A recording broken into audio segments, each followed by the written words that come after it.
હવે વાત સુરતની કે જ્યાં સુરતનો મોરા ભાગોળ રોડ પાણીમાં ગરકાવ થયો છે। કમર સુધી પાણી ભરાતા લોકોને હાલાકી ભોગવવાનો વારો આવ્યો છે। મોરા ભાગળ રોડ જે છે તે પાણીમાં ગરકાવ થયો છે। લોકોને હાલાકી પડી રહી છે। પાણી ભરાતા સ્કૂલ બસ પણ ફસાઈ હતી। અનેક વાહનો પાણીમાં ગરકાવ થઈ ગયા છે। અનેક વાહનો રસ્તામાં બંધ પડી રહ્યા છે।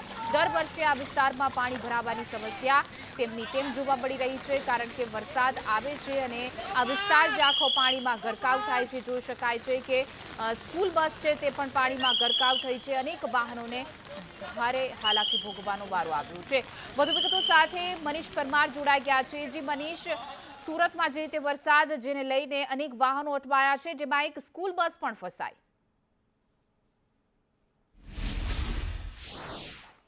जी बिल्कुल बात करिए तो वહેલી સવારથી જ સુરતમાં ધોધમાર વરસાદ વરસ્યો છે અને સુરતના જે સુરત છે તે બદલી નાખી છે। ત્યારે સુરતના મોરા ભાગળ વિસ્તારમાં અત્યારે આપણે ઉપસ્થિત છે, જ્યાં જોઈ શકાય છે કે દર વર્ષેની જેમ આ વખતે પણ આ મોરા ભાગળથી ભેસાણને જોતો રોડ છે તે રોડ પર પાણી ભરાઈ ગયા છે। આશરે 1 કિલોમીટર દૂર સુધી પાણી દેખાઈ રહ્યું છે। આજુબાજુની સોસાયટીના લોકો છે તે કમર સુધી પાણીની અંદર જવા પર મજબૂર બન્યા છે। બીજી બાજુ વાત કરીએ તો અહીંથી મોટાભાગની જે સ્કૂલ છે તે સ્કૂલ આવેલી છે। આ સ્કૂલ બસ છે તે પણ પાણીમાં ગરકાવ થઈ ગઈ છે। વાહન જે વાલી છે તેમને પણ ભારે હાલાકી વેઠવાનો વારો આવ્યો છે, કારણ કે અહીં છે આ સમસ્યા પહેલી વારની નથી, અનેક વાર સમસ્યા સર્જાય છે। સર, આ સ્કૂલ બસ છે એ કઈ રીતના બંધ થઈ ગઈ? કેટલા વિદ્યાર્થી હતા અંદર?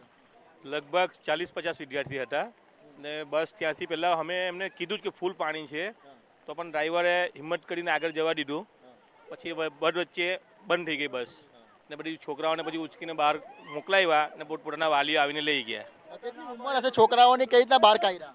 છોકરાઓની ઉંમર 10-12 વર્ષ, 15 વર્ષ, બસ વધારે એનાથી વધારે છોકરા મોટા નહીં હતા। તો કેટલું ભયજનક કહેવાય, કારણ કે આ રીતના બસને પાણીમાં ચલાવવું?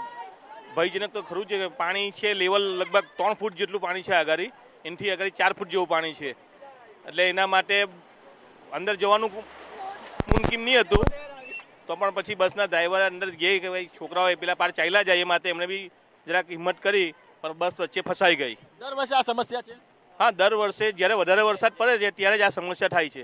બિલકુલ, તો જોઈ શકાય છે કે આ મોરાભાગળ વિસ્તાર છે, જ્યાં ભેસાણ રોડને જો વિસ્તાર છે, અહીં નજીકમાં આ ગુરુકૃપા સ્કૂલ પણ આવેલી છે। સ્કૂલના વિદ્યાર્થીઓ છે તેને રજા આપી દેવામાં આવી છે, પરંતુ જે રીતના સુરત શહેરમાં ધોધમાર વરસાદ વરસ્યો છે ત્યારે સુરતની જે સુરત છે તે બદલી નાખી છે। એટલે સુરત શહેરમાં જે રીતના વરસાદે મહાનગરપાલિકાની પોલ ખોલી નાખી છે। અનેક જગ્યા પર જે કહેવાય કે પાણી ભરાવાની સમસ્યા સર્જાય છે। એ સુરતનો વેદોદ વિસ્તાર હોય, મોરાભાગળ વિસ્તાર હોય, અરાજન વિસ્તાર હોય કે રાંદેર વિસ્તાર હોય, આ તમામ જગ્યા પર અત્યારે પાણી ભરાવાની સમસ્યા છે તે જોવા મળી રહી છે। અત્યારે તો વરસાદે વિરામ લીધો છે, પરંતુ પાણી છે તે ઓસરવાનું નામ નથી લઈ રહ્યું। ત્યારે અહીં જે વાલી છે તેની સાથે વાત કરીશું। ભાઈ, ક્યાં લઈને જતા હતા?